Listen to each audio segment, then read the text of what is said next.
In this video, we break down two explosive 100m races, a shocking upset and a dominant masterclass, analyzing what went right, what went wrong, and what it means for women sprinting. Relatively inexperienced at international level. Bianca Williams, well, Commonwealth bronze medalist back in Glasgow in 2014 at 200, sixth in the Commonwealth Games last March, second in the UK Championships over 200. That's a better event. A couple of weeks back. Ombissa Zango of France, Mediterranean Games champion just a couple of weeks ago in Tarragona in Spain, second in the French Championship. She's a late replacement, by the way, for Carole Zaï of France. Wai Yong Li of China, semi-finalist the world indoors over 60 metres a couple of years back. She's a very quick starter. Watch her in lane 6. Karina Horn, the South African team captain, can she lead by example? Has set a national record this year. At the age of 29, she has gone under 11 seconds for the first time. 10.98 makes her very, very strong indeed. And you can tell that from her build. Eva Swoboda of Poland completes the lineup in lane 8 there. Bronze medalist in the European indoors last year, semi-finalist in Rio. She's an 11-1 athlete at her best, although she hasn't been down to that this season yet. Well, we talked about how little room there is for error in the sprint hurdles. So technically demanding. Well, so is the 100 in its own way. Those ears straining for the starter's gun. And very little room for error at the start. A full start would result in disqualification. A bad start will virtually give away the race. Quai of Germany in 1. Elaine Thompson, the Olympic champion from Rio, goes in lane 2. Ashley Henderson of the USA 3. Bianca Williams of Great Britain in 4. Then in lane 5, Ombissa Zango of France. Wai of China 6. Karina Horn there, second away from the camera of South Africa in 7. And Swoboda of Poland in lane 8. Away this time, really good start there from Bianca Williams, but going strongly now is Ashley Henderson. Where is Thompson? Thompson might get beaten here. Henderson's going brilliant. She is going to beat the Olympic champion. Yet she is on the dip. Very tight for third place. I think it might have been Karina Horn, or was it Bianca Williams of Great Britain? Boy, oh boy, that is an upset. Perhaps one of the biggest upsets of the day so far. Ashley Henderson of the USA takes that one. She was second in the US Championship. She has run 10.96 this year. Thompson 10.93, so on paper they look evenly matched, but I would have put my money on Thompson for that one. I don't know about you, Catherine Merry. 11.07, the official winning time, with 0 wind for Henderson, but there was very little in it. 11.07 to 11.09. She defeats the Olympic champion, and maximum points for the USA. Yeah, world ranking wise, Ashley Henderson sits 1 place below Elaine Thompson, who's the world number 6 this year. But that was a good run by the American. Keep an eye on her. Elaine number 3, she got a good start, as did Williams of Great Britain and Northern Ireland. But what Elaine Thompson has got sometimes and hasn't got at others is that gear change now at 60 metres. She didn't have it here today. She wasn't going to catch Henderson. And again, for me, Elaine Thompson's one of those athletes that she's going to come out and run 10.8, or she's going to come out and just run under 11 seconds. It doesn't sound like a big difference, but that's what wins races and what comes second and third. You remember Elaine Thompson at the World Championships last year, Tim? 10.8 in her semi-finals. Easy as you like. Came to the final and came 5th. That's a big win for the American there, and a good win as well, and good points. It is. You know what? The USA hadn't won an event all night until about 15 minutes ago. The lineup. Okay, so lane 1 is empty. So that's Michelle Harriott, formerly of Homewood Tech and now at GC Foster. Here's Ramona Burchell of Sprint Tech. Yeah, Herbert Morrison, University of Alabama, now back home with GC Foster and Sprint Tech. This is Shelley-Ann Fraser-Pryce of Elite Performance. 10.67, her best time this year. She has gone sub 10.70 4 times. Olympic gold in 2008, Olympic gold in 2012. Medals all around. Brianna Williams, Olympic champion at 4x1 last year.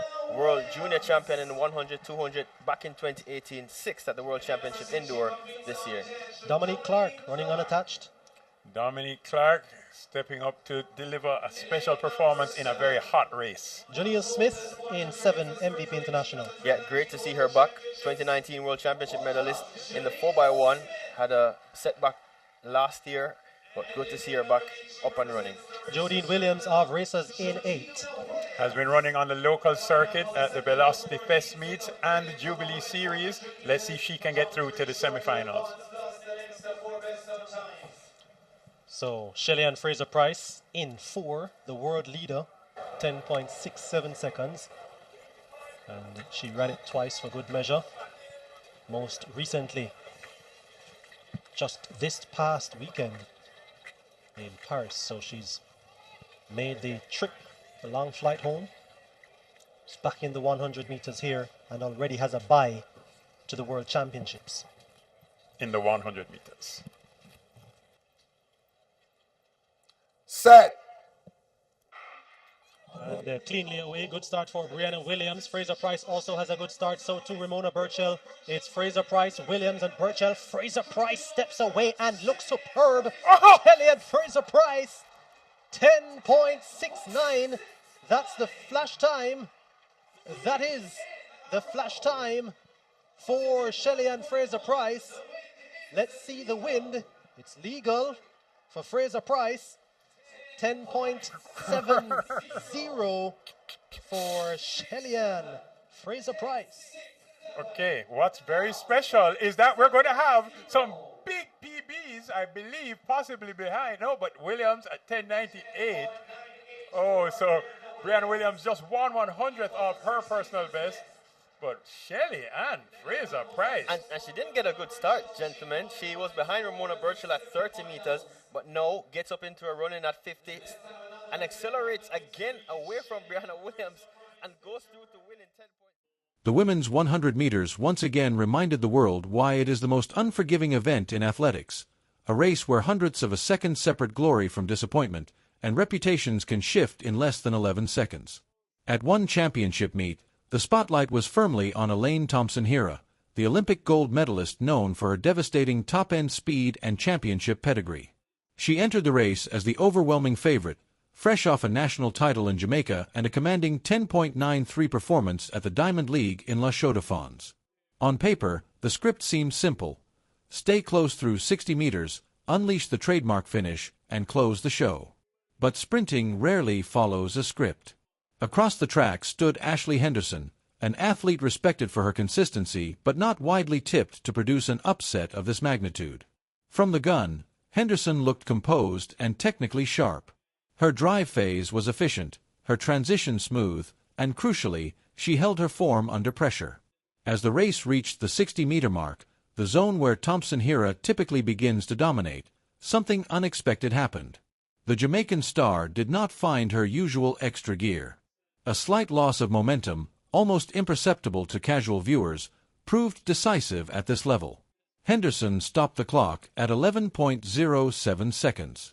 Thompson-Herah followed in 11.09. 2/100ths of a second, the width of a lean, separated triumph from frustration. It was a powerful reminder that even the most decorated champions are vulnerable when execution is less than perfect. In sharp contrast stands another Jamaican icon, Shelly-Ann Fraser-Pryce, who in a separate race delivered a masterclass in control and dominance. Lining up in lane 4 as the world leader with a blistering 10.67 earlier in the season, Fraser-Pryce once again demonstrated why she remains one of the most feared starters in sprint history. Even with a slightly slower reaction time, her acceleration phase was electric. By 50 meters, she had already distanced herself from rivals like Brianna Williams and Ramona Burchell. Where Thompson-Herah momentarily faltered in her transition, Fraser-Pryce thrived. Her mechanics stayed compact, her cadence relentless. She powered through the line in 10.70 seconds, reinforcing her reputation as one of the greatest ever to compete over 100 meters. The comparison between these races highlights the brutal nature of elite sprinting. One athlete, a reigning Olympic champion, experiences the smallest technical lapse and pays the price. Another, a veteran legend, absorbs early imperfection and turns it into complete control by mid-race. Together, these performances capture the essence of women's sprinting today, unpredictable, fiercely competitive, and defined by microscopic margins. In this arena, dominance must be proven again and again, because in 100 meters, history offers no protection once the gun fires.